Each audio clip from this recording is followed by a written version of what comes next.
Hello everyone, welcome to our channel physical education with me.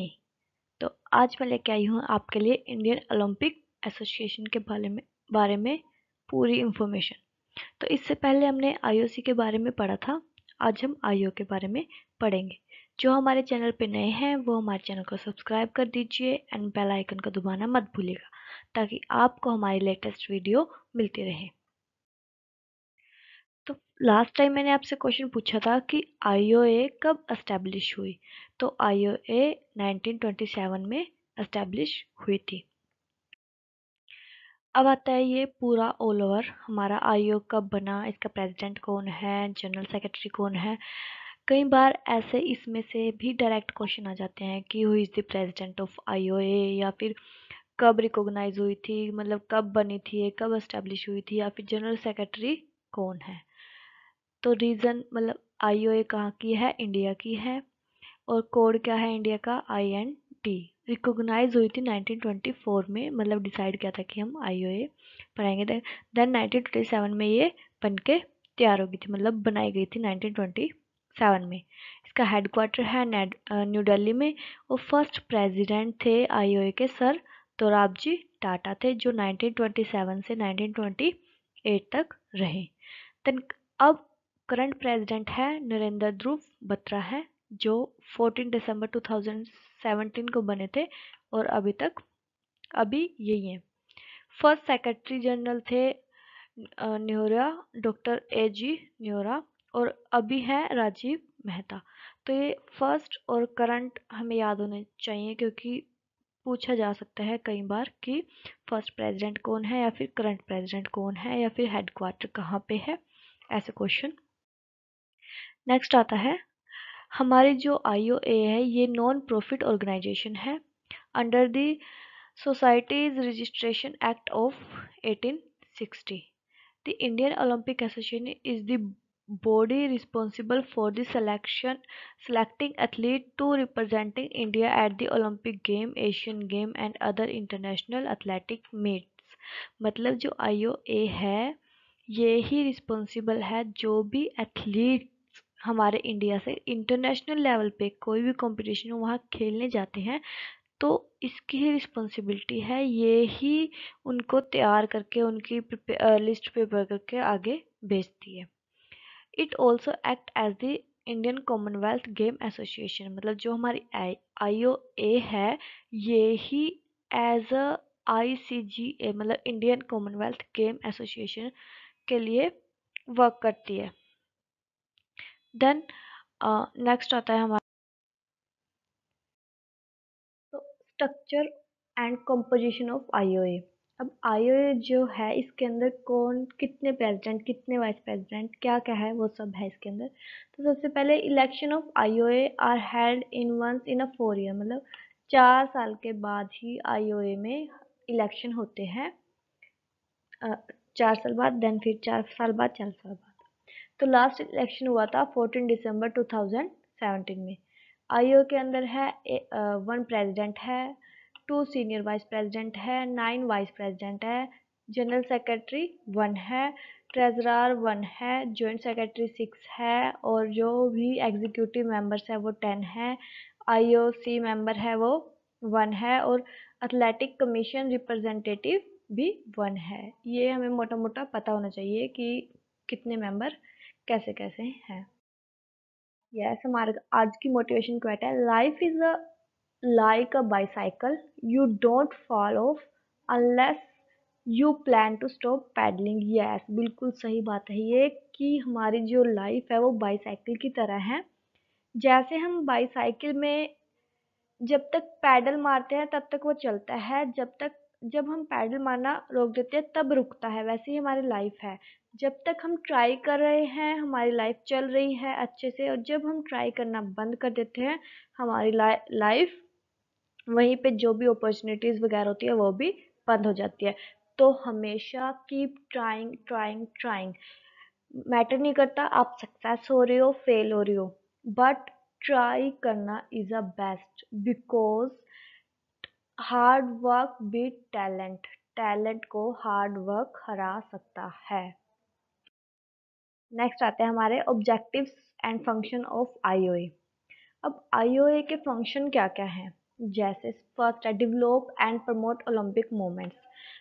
Yes, IOA क्या है, promote करती है Olympic movements को, मतलब ओलंपिक गेम्स को प्रमोट करती है, ओलंपिक वैल्यूज को प्रमोट करती है। टू नेक्स्ट है to enforce and defend the exclusive right of association to use Olympic flag and Olympic insignia. मतलब जो भी सिंबल्स वगैरह हैं, फ्लैग वगैरह हैं, जो आईओए है वो उनके राइट्स प्रोवाइड करती है जो भी एसोसिएशन है, और उनके रिगार्डिंग जो भी रूल्स एंड रेगुलेशन है वो भी उनको बताती है।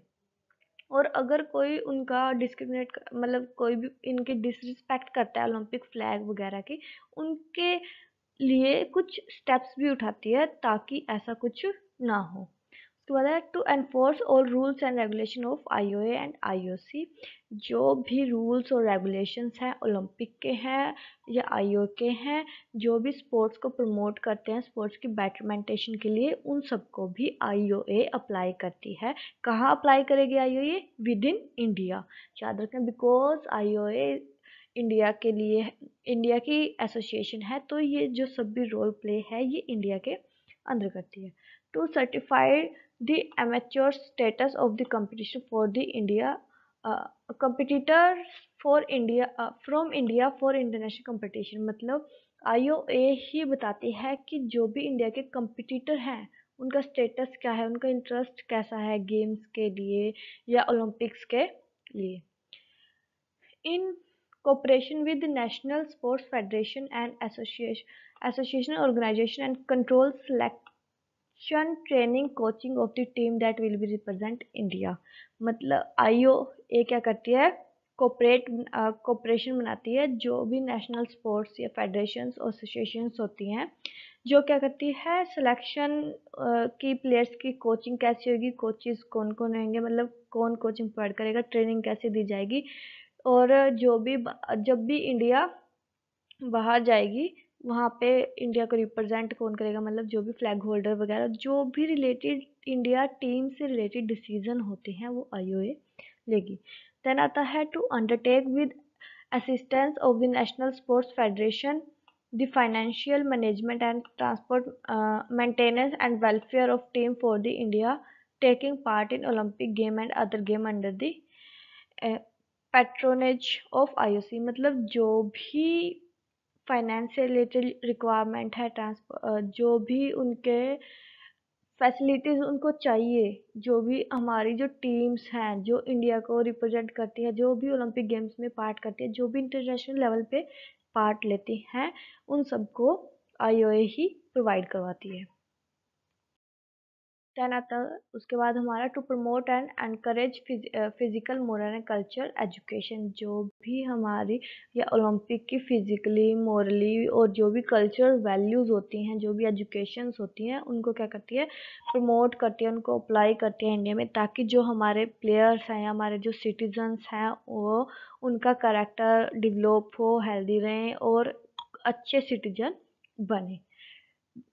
देन आता है take disciplinary action against any federation and for misbehaviour. मतलब कोई भी फेडरेशन या अभी कोई भी एसोसिएशन, जो भी स्टेट्स एसोसिएशन होती हैं, अगर वो कोई भी मिसबिहेव या डिसिप्लिनरी एक्शन करती हैं जो इनडिसिप्लिन क्रिएट करे, कोई भी ऐसा एक्शन करती हैं जिससे क्या हो, हमारी इंडिया का या कंट्री का नाम खराब हो, उनके अगेंस्ट ये क्या करती हैं, एक्शन लेती हैं। To promote interest in sports, मतलब जो आईओए है वो क्या करती है, इंटरेस्ट पैदा करती है जो भी प्लेयर्स हैं लोगों के बीच में, कंट्री में, उनको। देन उसके बाद deciding the organisation of national game. मतलब जो नेशनल गेम्स होते हैं हमारे इंडिया के अंदर, जो नेशनल गेम्स होते हैं उनको ऑर्गेनाइज करने का डिसीजन, कहाँ ऑर्गेनाइज करने, ये सब आईओए लेती है। देन उसके बाद prepare the team for the Olympic. ये मैंने पहले ही बता दिया है कि जो आईओए है वो ओलंपिक हो या इंटरनेशनल लेवल पे हो, वो सब टीम को प्रिपेयर करना आईओए ही करती है। उनके फॉर्म्स वगैरह फिल करना ये सब आईओए की देखरेख में होता है। Then to stimulate the interest of the people of a country in the promotion of sports and to work for the formation of state Olympic association for development of sports and games. जो peoples के interest को बढ़ाने के लिए IOA क्या करती है, promote कर रही है जो भी स्टेट्स एसोसिएशंस है, ताकि अलग अलग एरिया में एसोसिएशन हो, वो आईओए के थ्रू जो भी रूल्स रेगुलेशन अप्लाई होंगे, देन स्टेट जो भी स्टेट एसओए होंगे, स्टेट ओलंपिक एसोसिएशन होंगे, देन वो फर्दर आगे कर सकें, जिससे क्या होता है स्पोर्ट्स एंड गेम्स को प्रमोट होते हैं, मतलब उनकी डेवलपमेंट होती है। Act as a via media channel of communication, मतलब जो भी हमारी फेडरेशंस होती है और गवर्नमेंट ऑफ इंडिया होती है, इनके बीच में जो रिलेशंस होते हैं, एज अ मीडिया चैनल का काम भी आईओए करती है। To admit the membership of state Olympic association and national federation which shall be represent to submit their annual report. Yes, जो भी हमारी स्टेट ओलंपिक एसोसिएशंस होती हैं, इनको अपनी एनुअल रिपोर्ट भी सबमिट करानी होती है आईओए में। देन एक अदर इंफॉर्मेशन है, मैं मेंशन करना भूल गई थी कि 4 दिसंबर 2012 में 4 दिसंबर 2012 में जो आईओए है वो बैन हुई थी। फॉर बिकॉज क्यों हुई थी ये बैन? क्योंकि इस पे केस किया था कि जो आईओए है वो करप्शन के केस डला था इसके ऊपर, और ये क्या है कि आईओसी के रूल फॉलो नहीं कर रही है। जो भी आईओसी रूल एंड रेगुलेशन बना के भेजती है वो आईओए फॉलो नहीं कर रही है। But then after 2 years 11 Feb 2014 को 11 Feb 2014 को बैन है जो ये हटा लिया था। Feb 2014 ये इसमें मेंशन नहीं है, इसलिए मैं इसको राइट डाउन कर रही हूँ।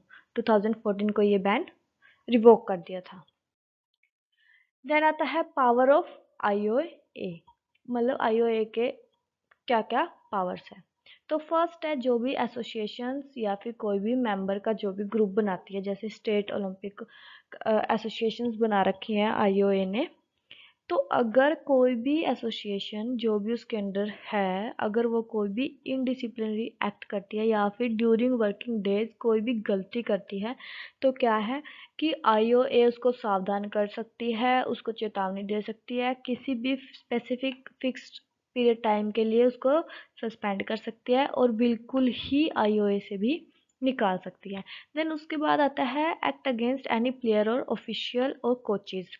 अगर कोई भी स्पोर्ट्स पर्सन ऑफिशियल हो या कोच हो, कोई भी इनडिसिप्लिनरी एक्ट करे जो कि स्पोर्ट्समैन जो भी ड्यूरिंग नेशनल और इंटरनेशनल लेवल पे अगर कोई भी एब्यूज़ लेवल करे, या फिर जैसे इसमें लिखा है, जैसे ऑन पार्ट ऑफ कॉम्पिटिटर कोई भी इंक्लूड इंसल्ट करे किसी की, या फिर मेकिंग अनडिज़ायरेबल गेस्टर कोई भी इशारे करे जो सही नहीं है, या फिर कोई अब्यूज़ लैंग्वेज यूज़ करें ड्यूरिंग मैच ऑफिशियल को या स्पेक्टेटर्स को या किसी अदर प्लेयर्स को, मतलब जो हमारे स्पोर्ट्स के लिए रूल्स और रेगुलेशन के को फॉलो ना करे, या कोई भी हमारे स्पोर्ट्स की इंसल्ट करे, उनके लिए भी ये एक्ट कर सकती है। उसके लिए क्या कर सकती है, ये डिस्क्वालीफाई कर सकती है ड्यूरिंग एक्टिविटी, किसी भी इवेंट चल रहा है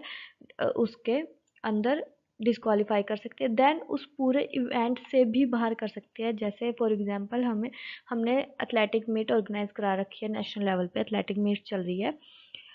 अगर कोई भी प्लेयर, जैसे 400 मीटर का इवेंट है, तो क्या करते हैं कि अगर उसने कोई भी ऐसा काम कर दिया जो सही नहीं है अकॉर्डिंग टू आईओए, तो उसको क्या करेंगे, सिर्फ 400 मीटर से डिस्क्वालीफाई कर देंगे। ये तो हो गया फर्स्ट, ठीक है, उस एक्टिविटी से। बट अगर उसने किसी और इवेंट में पार्ट है, जैसे अगर वो 400 में है तो रिले में भी हो सकता है, और देन 200 में भी हो सकता है, या फिर 800 में भी हो सकता है। देन फिर आता है disqualification for entire duration of event, मतलब पूरी एथलेटिक मीट से बाहर कर देंगे उसको ना 400 में पार्टिसिपेट करने देंगे ना 200 में, जो भी इवेंट उसका होगा उसको पूरे ही इवेंट से बाहर कर दिया जाएगा। देन उसके बाद disqualification for the participation in the competition for a fix period, कोई भी एक फिक्स पीरियड लगा देंगे कि 2 साल तक तुम्हें कंपटीशन में पार्ट नहीं लेना है, या 4 साल का बैन लगा देंगे। जैसे कई क्रिकेटर्स पे भी बैन लगा हुआ है, और एक बॉक्सिंग का प्लेयर है उस पर भी एक बार बैन लगा हुआ है ड्रग्स के मामले में, ऐसा कुछ। फिर उसके बाद है life time ban for a participation in any competition, कि वो लाइफ टाइम तक कोई भी कंपटीशन में पार्ट नहीं ले सकता। ओके, आई होप कि आपको आईओए अच्छे से समझ आ गया होगा। जो भी इम्पोर्टेंट फैक्ट्स थे मैंने आपको वो साथ के साथ बता दिए हैं। आईओए कब एस्टेब्लिश हुई थी, प्रेसिडेंट, करंट प्रेसिडेंट कौन है, फर्स्ट प्रेसिडेंट कौन है, ये सब चीज़ें हैं जो हमें याद होनी चाहिए कॉम्पिटिटिव एग्ज़ाम के लिए। अगर हम इनको एक दो बार पढ़ेंगे, ये अपने आप ही हमारे अनकॉन्शियस माइंड में चली जाती है, और जब हम ऑप्शन आ जाते हैं हमारे आगे तो अपने आप वो हमें पता चल जाता है। तो लेक्चर की पीडीएफ के लिए आप टेलीग्राम चैनल ज्वाइन कर सकते हैं, physical education with me. Thank you so much. Learn together and start from now.